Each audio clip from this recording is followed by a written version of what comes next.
جھیل سیف الملوک کے پہاڑ اور علاقہ حاملان افلاکی کا جہان فسوں مسکن و طلسم آباد تھا، جو حضرت سلیمان علیہ السلام کے عہد حکومت میں جنات، پریزاد اور نساچروں کی تربیت گاہ کے طور پر بھی استعمال ہوتی تھی۔ یہاں ایک متلونی کا پہاڑ بھی ہے۔ متلونی پہاڑ کے اس غار کے بابت کہا جاتا ہے کہ اس کا دوسرا دہانہ دوزخ کے درمیان دہکتی آگ میں گھلتا ہے۔ سرکش شرارتی جنات جو ماتوب و ملعون ٹھہرتے، انہیں تادیبی کارروائی کے تحت اس کے غار کے اندر دھکیل دیا جاتا۔ اس غار میں دوزخ کی آگ کی لپٹیں ایک ایسا ماحول پیدا کیے ہوتی ہیں کہ سرکش جنات گرمی سے توبہ توبہ کرنے لگتے۔ علاج کے لیے مطلونی کے پہاڑ کا سن کر وہ جن بری طرح کانپنے لگا۔ پاؤں پڑتے ہوئے بولا، حکیم صاحب، میرا ادھر ہی کوئی اپائے کریں۔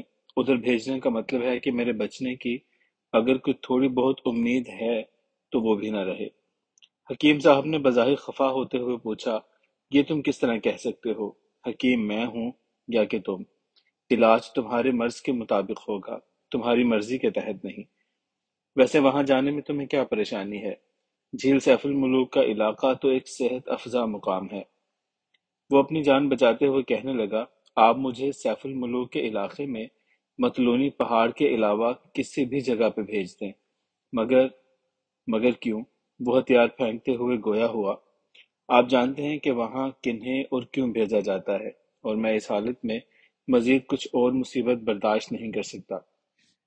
اب حکیم صاحب بولے، ہاں، میں یہ جاننے کے علاوہ یہ بھی جانتا ہوں کہ تمہارے یہ جان لیوا عارضہ تمہاری حد سے زیادہ سرکشی اور ملحدانہ سرگرمیوں کا شاخسانہ ہے۔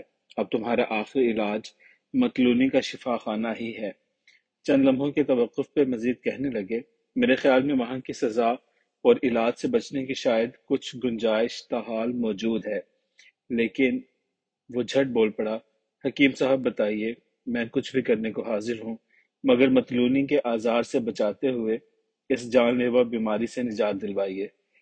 حکیم صاحب کسی گہری سوچ میں اترے ہوئے بڑے گمبھیر لہجہ سے گویا ہوئے، اسی لمحہ میرے اندر ایک رات سی لہرائی ہے جو اس میں پاک اللہ کی صورت اختیار کر گئی ہے۔ اس سے یہ اشارہ ملا کہ تمہیں اب ملحدانہ رویے اور سرکشی چھوڑ کر راہ راست پہ آ جانا چاہیے۔ اس سے پہلے کہ تم اپنے اعمال کی گرفت میں آ جاؤ، سچے دل سے توبہ کر کے خدائے برحق کی وحدانیت اور اس کے آخری پیارے رسول صلی اللہ علیہ وآلہ وسلم پہ ایمان لا کر دائرہ اسلام میں پناہ لے لینی چاہیے۔ تمہاری ظاہری اور باطنی بیماری کا اب یہی ایک آخری حل نظر آتا ہے۔ جن نے حکیم صاحب کے پاؤں سے اپنے ہاتھ مس کر کے آنکھوں پہ لگاتے ہوئے کہا، آپ نے وہی کچھ کہا جو میرے دل میں تھا، لیکن میرے گناہ اور خطائیں اس قدر زیادہ ہیں کہ میں انہیں شمار نہیں کر سکتا۔ میں نے جنوں انسانوں میں بڑی بڑی تفریقیں ڈلوائیں، فسادات اور فتنے کھڑے کیے، بہکایا، ان کے ایمان خراب کیے۔ میں نے خدا کی بجائے ابلیس کو اپنا پروردگار بنایا، جس نے آج یہ دن دکھایا کہ میں زمینوں، آسمانوں، جنوں اور شیطانوں میں کہیں اپنے لیے پناہ نہیں پاتا۔ میں ارض و فلک کے مابین کسی جسیم خنزیر کی اوجڑی میں بندھا تھور کے جھاڑ میں الجھا پڑا اپنی کرتوتوں کے زخم چاٹ رہا تھا۔ پاس کہیں ایک رجل نوری کا گزر ہوا، میری حالت زار آہو بقا پہ شاید اسے ترس آیا۔ میرا حال دیکھتے ہوئے اس نے مجھے آپ کی طرف کی راہ سجھائی، بلکہ مجھے یقین ہے کہ یہ سارا سلسلہ رب الکائنات کے رحم و کرم سے شروع ہوا۔ اب میں آپ سے درخواست کرتا ہوں، مجھے دائرہ ایمان میں داخل کر کے مشرف با ایمان کریں اور میرا علاج فرمائیں، تاکہ میں صحت مند ہو کر باقی عمر اللہ کی عبادت اور آپ کی خدمت میں بسر کر سکوں۔ حکیم صاحب نے اسے مسلمان کرنے کے بعد چند نصیحتیں بھی فرمائیں، خاص طور پہ تاکید کی کہ کبھی کسی پہ تمہارے جن نسل ہونے کا راز افشا نہیں ہونا چاہیے، اور نہ کبھی کوئی خرق عادت حرکت سرزد ہو۔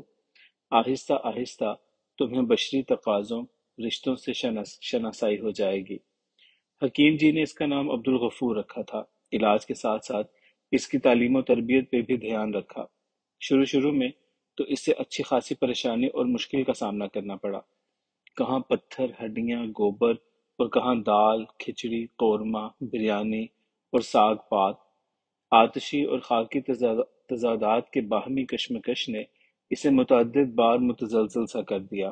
کئی مرتبہ یہاں سے بھاگنے کی ٹھانی، اوپر کھلی فضاؤں میں اڑنے کو جی چاہا، اپنا قبلہ خاندان یاد آیا۔ انسانی قالب اس کے لیے ایک آزار بن گیا۔ ارد گرد اور انسانی محدود سے ماحول کی گھٹن نے اسے شیر سے خرگوش بنا کے رکھ دیا تھا۔ چند اشروں کی اس تبدیلی اور تربیت سے اسے یوں لگا کہ وہ جن اور بشر کے درمیان کی کوئی ایسی جنس بنتا جا رہا ہے جو مکمل طور پہ بشر ہے اور نہ جن۔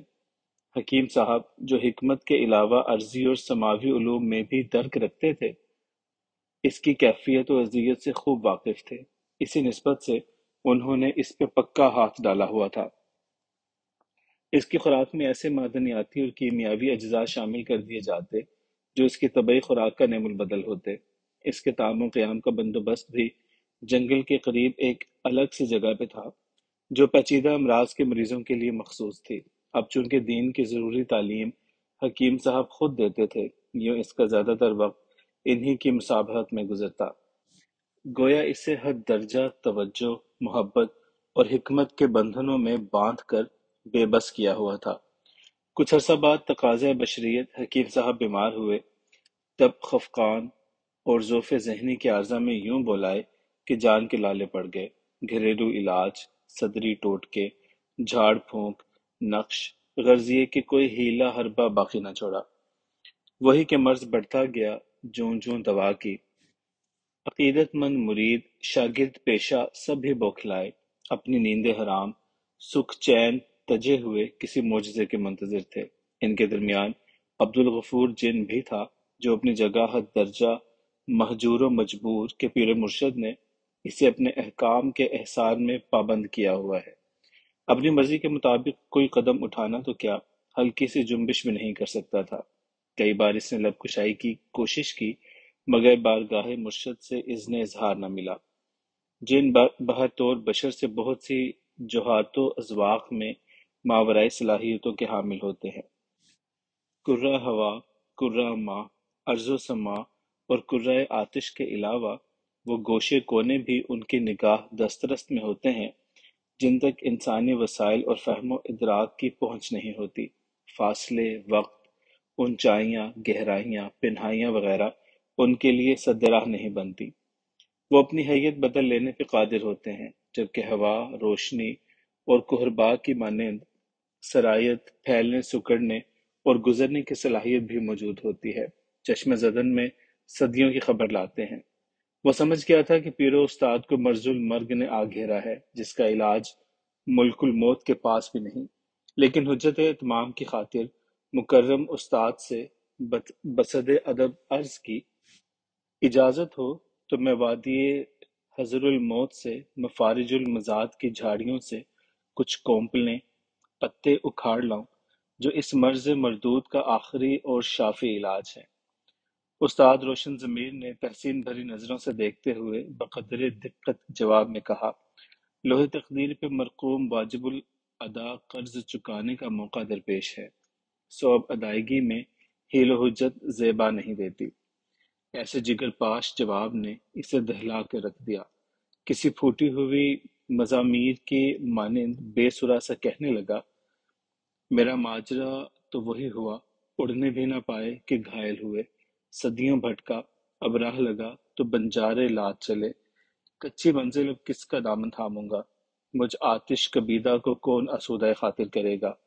چند ساعتیں آمادہ توقف ہوا، پھر جو سرد آہنگ کھینچتے ہوئے ملتجی ہوا، بلند مرتبت مختوم، کسی نصیحت و وصیت کی صورت کوئی دعا دیجیے کہ میرے بے قرار غمزدہ قلب و نظر کو چنداں ڈھارس نصیب ہو۔ پیر بیمار نے اس کے ہاتھ پہ اپنا سرد سا ہاتھ رکھتے ہوئے تخلیے کا حکم دیا۔ قریب و دور بیٹھے ہوئے مریض و مرید معتقدین جب وہاں سے ہٹے تو رازدارانہ لہجہ اختیار کرتے ہوئے کہا، عبدالغفور، تدبیر بھی تقدیر کے آگے سرنگوں ہوتی ہے۔ مشیت ایزدی کے سامنے لبیک کہنا ہی بندگی کا اصل مفہوم ہے۔ ہمارے تمہارے چاہنے، سوچنے یا کرنے سے ہی اگر تمام مسائل حل ہو سکتے تو پھر خدا کہاں ہے؟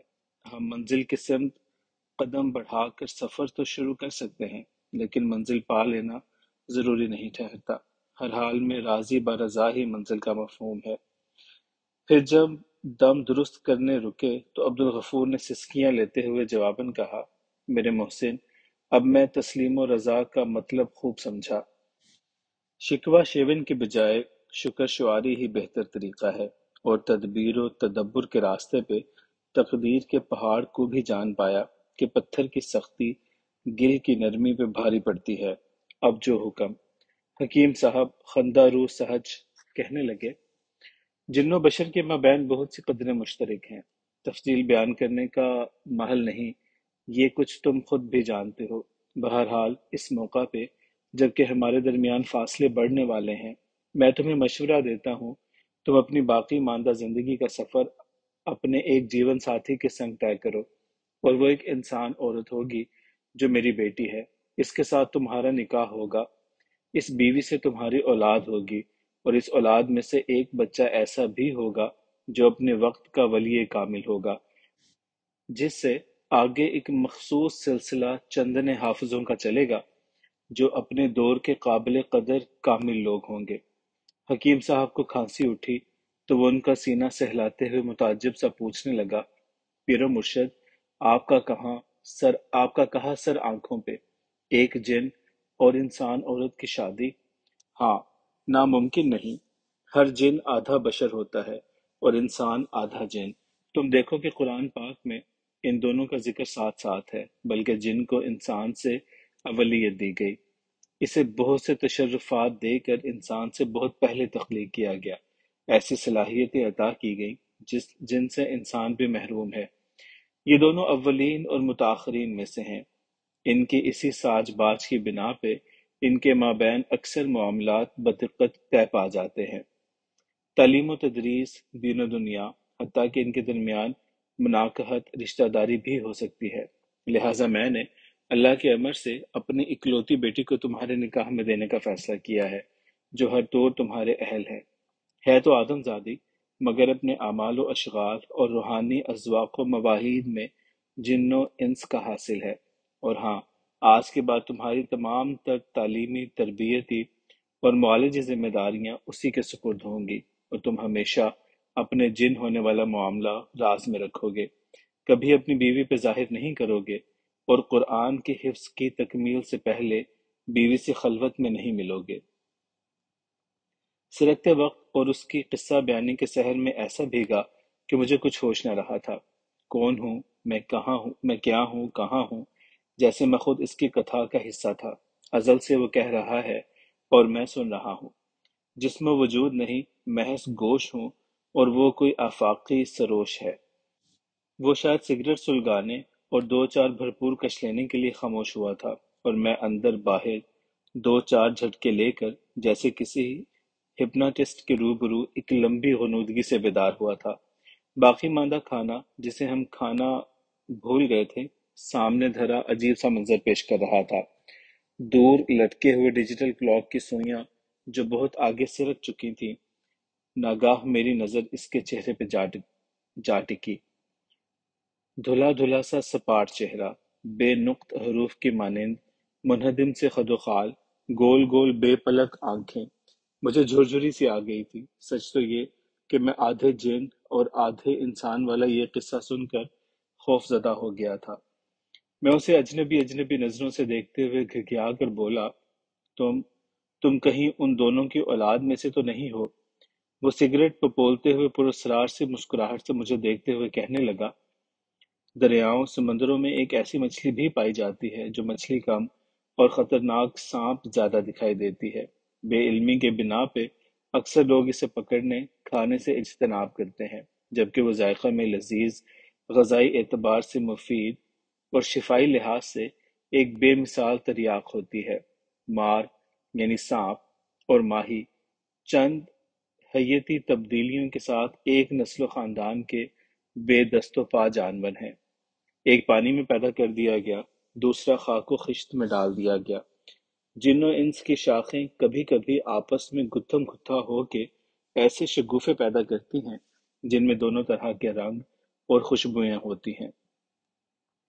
میں احمقوں کی طرح منہ کھولے آنکھیں پھیلائے اس کی جانب دیکھ رہا تھا۔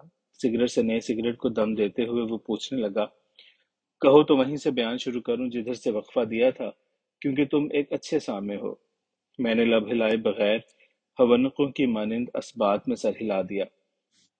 حکیم صاحب نے دم واپسی سے پہلے جن عبدالغفور سے اپنی عالمہ فاضلہ بیٹی کا عقد کر دیا۔ دونوں ہنسی خوشی زندگی بسر کرنے لگے۔ عبدالغفور صاحب دن رات قرآن کی منزلوں میں پڑے رہتے۔ علاج معالجہ بھی کامیابی سے چل رہا تھا۔ بیوی صاحبہ چونکہ عالمہ فاضلہ تھیں، وہ طالب علموں کے جلوہ میں درس و تدریس میں جٹی رہتی۔ چھدرے جنگل کے کنارے کٹیا نما مکان میں وہ دونوں نصف میاں بیوی اپنے اپنے الگ حصوں میں رہتے تھے۔ بی بی صاحبہ انتہائی کم گو، حجاب و نقاب میں رہنے والی، درس و تدریس سے جو وقت بچتا ہے وہ گھرداری، خاوند کی خدمت اور عبادت میں گزر جاتا۔ علاج معالجہ بھی کرتی تھیں۔ ارد گرد اور نزدیک اور دور تک ان کی پاکیزہ شخصیت اور علمی طبی روحانی حیثیت کا شہرہ تھا، جبکہ ان کے شوہر کو لوگ ایک مریض اور حکیم صاحب کے جاننے والے، کسی دور دراز علاقے کے رہنے والے مفلوک الحال شاگرد کے طور پہ پہچانتے تھے۔ عبدالغفور بھی وقت گزرنے کے ساتھ ساتھ انسانوں کے رنگ ڈھنگ میں ڈھلتا جا رہا تھا، تاہم اسے اپنی جبلی خو خصلت کے معاملہ میں چند پریشانیاں لاحق ضرور تھیں۔ وہ کبھی کبھی اپنی غیر فطری بسر اوقاتی، محدود حرکت و عمل و نام موافق خوراک کی وجہ سے باغی ہو جاتا۔ جب بھی موقع ملتا اڑان بھرتا، غائب ہو جاتا۔